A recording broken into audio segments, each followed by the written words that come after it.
I'm all checked in for my 6th Club Europe flight in 2025. Whenever I ask the question, is Club Europe worth it? People would always say to me, it's worth it for the tier points. So I've been looking at these flights thinking, well, there's no tier points after this. Are they worth it anymore? Let's find out. I'm Phil, and I'm on a grey gap year. These 6 flights were between Heathrow, Newcastle and Athens, starting at Heathrow Terminal 5. Right now I'm silver, so although that is the first wing behind me, I'm not allowed to use it. So I'm going to go and get checked in, get settled into the lounge, and well, maybe try and take advantage of British Airways a little bit.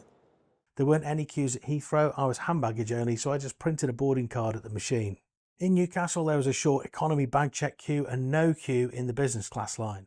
In Athens there were no queues, but a rather snooty staff member insisted I put my cabin bag into the measuring device, and I had to make some adjustments to the front pockets to get it to fit, but fit it did, and it was all a bit unnecessary really. Business class check-in has been of benefit in the past when flying at a Gatwick, and this secluded area, it makes it feel exclusive.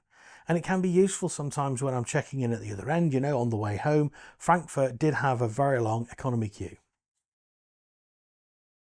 Where it's available, fast track security is part of your ticket, but often the fast track lane is slower than the regular lane, especially if your bag is selected for a manual check. So the problem with security this morning was that I used the fast track. Now if I'd gone in the regular line, I'd have been straight through.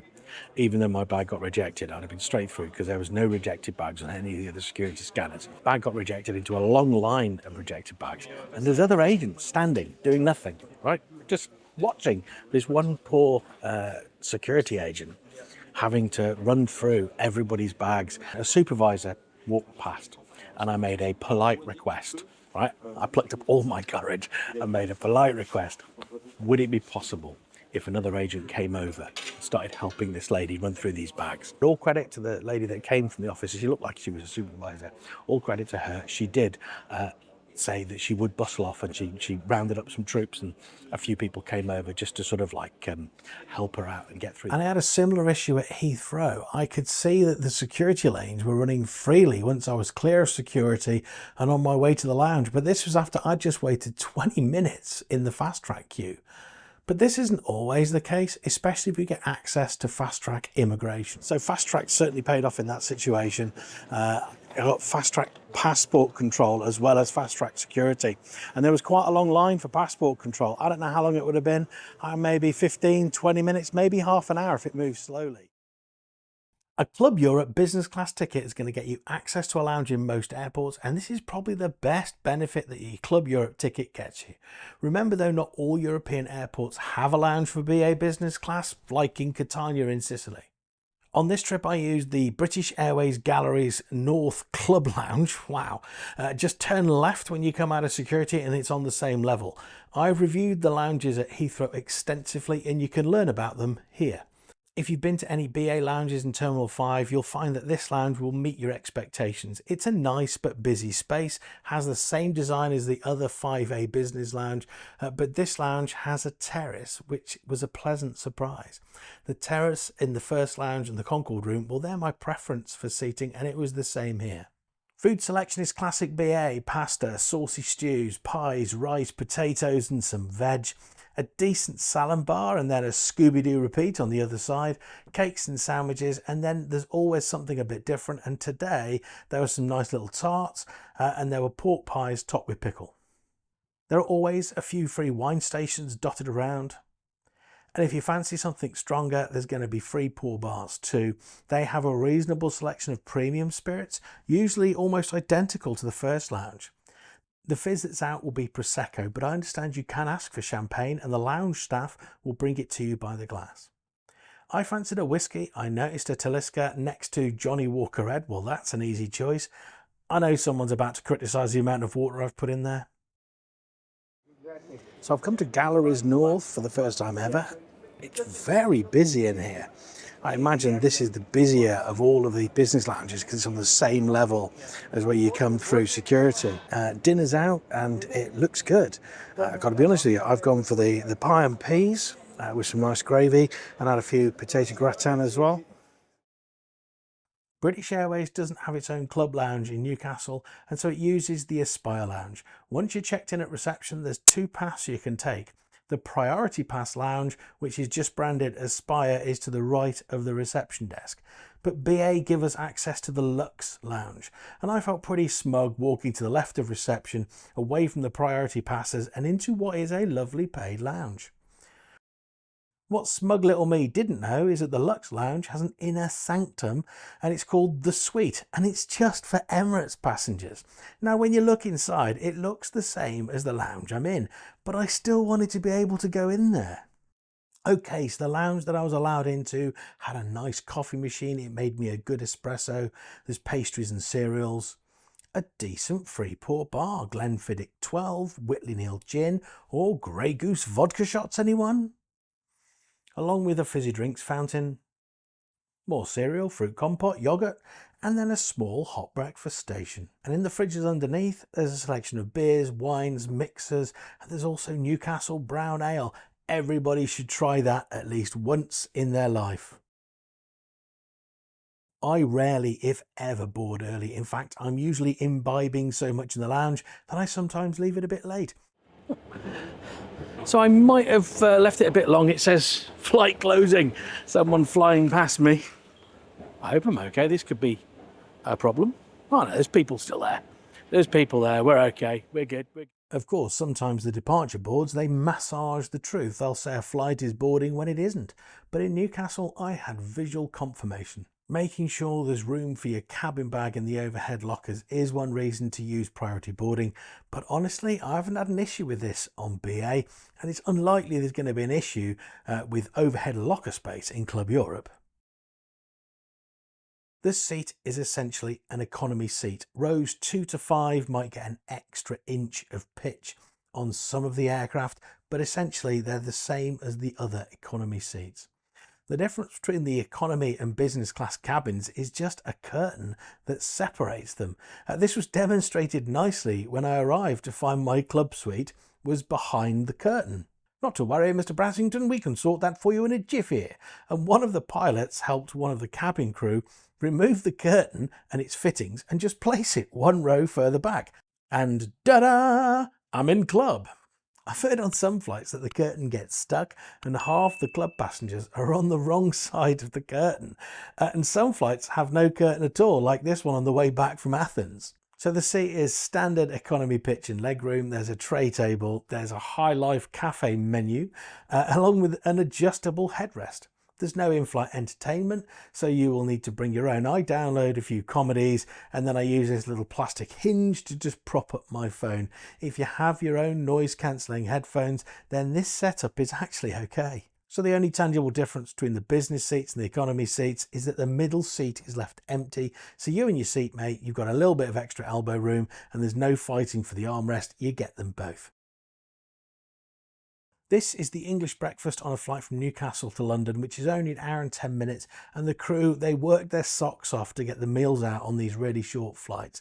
It's a decent in-flight meal. It's up to the BA standards that I expect. And this is the other breakfast I had. It's my last meal. It's on flight 6 and I am a complete sucker for smoked salmon, a luxury I rarely buy for myself. This is also a Newcastle to Heathrow leg. So let's take a look at the two of the meals that were served on these very short flights between London and Newcastle. And this is smoked trout with Waldorf salad. Fair enough, given the length of the flight, but it was a bit messy to eat. I was chasing the walnuts around the plate because the salad wasn't properly bound. I didn't have menus on most of the flights, but I do recall this being a cold salad of marinated grilled peppers and aubergine. That is a big lump of buffalo mozzarella sitting on a pesto dressing, I guess. Again, a bit messy to eat, but I do quite enjoy cold dishes like this. So those are the meals on the short domestic flights. What about the longer European flights between Heathrow and Athens? The options. There's no menus. Been no menus on this flight. I was given the two choices: the trout salad, which I've had on a previous flight, and chicken and mushroom pie. Sorry, not chicken and mushroom pie, leek and mushroom pie. But they haven't spin down to let me know they do have more chicken curries, but that's fine.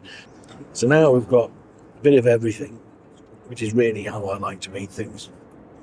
That doesn't work. Let's see what this pie's like. Ta-da! Looks like a very thin piece of pastry on top of some leek and mushroom sauce. I'm just trying to see. Yeah, just not the best BA meal I've had, I'll be honest with you. The flavours are good, but it's just all in as one big sort of mush. I've just found some what looks like roast pumpkin or roast sweet potato. So cheese balls, I've got to say, that little piece of soft French cheese, I think that may have seen better days. You get a pud, a little pudding cup, and you get a cheese course. Onto the return leg, and I did get a menu for this one, so I can actually tell you what I'm eating. So it's flight number 4, and for the first time we've got a menu. Choice of Welsh lamb shoulder. I mean, that with minted peas, that is one of my favourite foods right there. Now that was my pick. Unfortunately that wasn't available. Lemon pepper chicken salad. I wasn't really looking forward to a salad. That wasn't available either. So the only thing that is available is a winter vegetable korma. Now I'm on the back row as I always am, but I have to say, for the amount of money that people pay for club, I mean, we haven't even got a curtain today, look, right? The thing that you get this extra is a glass of champagne like I got, a few drinks, but you get a meal. So this meal is costing probably somewhere in the region of £50, £100, something like that, to only have one choice and one choice only. Yes, sir, your choice is take it or leave it. No, that's not good enough. That's not okay. It looks okay, but korma really is my least favourite curry. So I'm going to make the best of it. I've got this, got this very frothy beer. Cheers. We've got the children's meal cutlery and a handkerchief, really, rather than a napkin. This is a fresh green salad with wasabi mayonnaise. You can't get the ingredients without, drowning it in mayonnaise. I'm not sure if that's me or not. Good start on the fact that it's going to sort of get your palate ready. So yeah, if you're doing that pass-fail, that's a pass. Let's give the main a go. Oh, my salt and pepper shakers have fallen out. Is that parsnip? Parsnips there. Oh, that looks more like butternut squash. Yeah, it's sweet potato. That's parsnip. I'm putting my knife and fork down. Okay. I don't know about 5 spice. I've just got 5 grams of salt. We'll leave that. You get this. It just feels like a salty hit right at the end, the finish. Oh, it's still there. I can't get rid of it. Do you know what? I'm going to make this bread roll into a cheese sandwich, I think. So these are the cheeses. There's a cheddar. It says cheddar and black sticks. Oh, black sticks blue. It's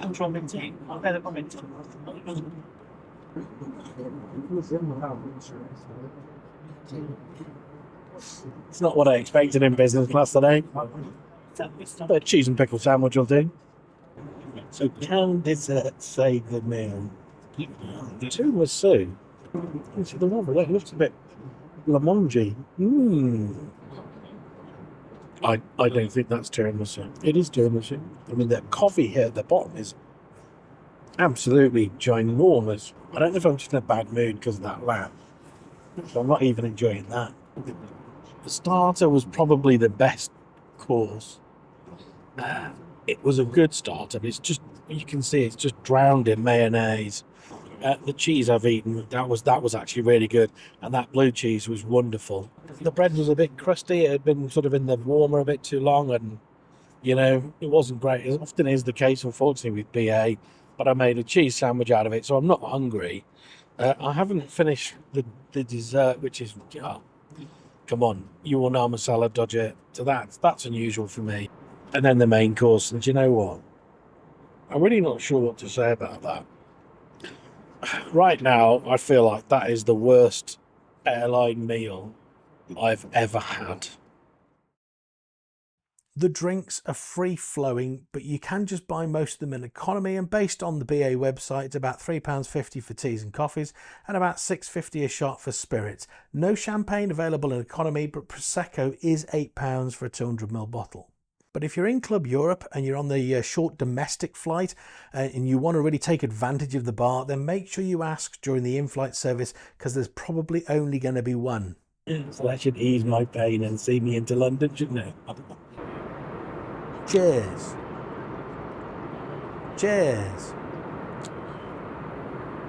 Cheers.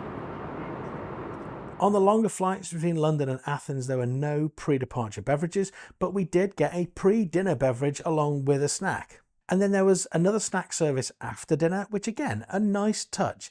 Now, I haven't had this before in Club Europe, but it's a nice service improvement. And on one of the flights, we were sat on the tarmac for quite a while, so the crew brought round bottles of water for us, which was nice. Right now, I get many of the British Airways Club Europe benefits through my BA status, but this is going to change in a year and a bit. So paying for Club Europe to get lounge access and so on, well, it'll probably make more sense in the future than it does now. Even so, the 30-year-old me would still think spending the extra money on this is an absolute crazy waste of money. But what does the 50-year-old me think? Well, the business seat has no benefit really over the economy seat. The meals seem to be going downhill fast, and BA lounges are somewhere between average and poor. But in spite of all this, the 50-year-old pampered little prince that I am, well, I've kind of gotten used to these little luxuries, and I'm probably going to look to pay the extra for Club Europe if the difference in price is, let's say, reasonable. But of course, I'll be a free agent then. I won't have any loyalty to British Airways, and I'll have a healthy curiosity to see what other airlines offer in their business class. So I think BA are actually going to lose a chunk of business from me in 2026. I hope you've enjoyed the video, and if you did, please give me a like. It helps other people find the video, and you might want to consider subscribing to the channel and hitting the notification bell. I've got more BA content coming up. And if videos about British Airways are your thing, then this British Airways first class video should be the next video you watch. You can fly to Barbados for £439 now with 85,000 Navios, and it's an absolute bargain. So thank you for watching, and thank you for joining me on Grey Gap Year.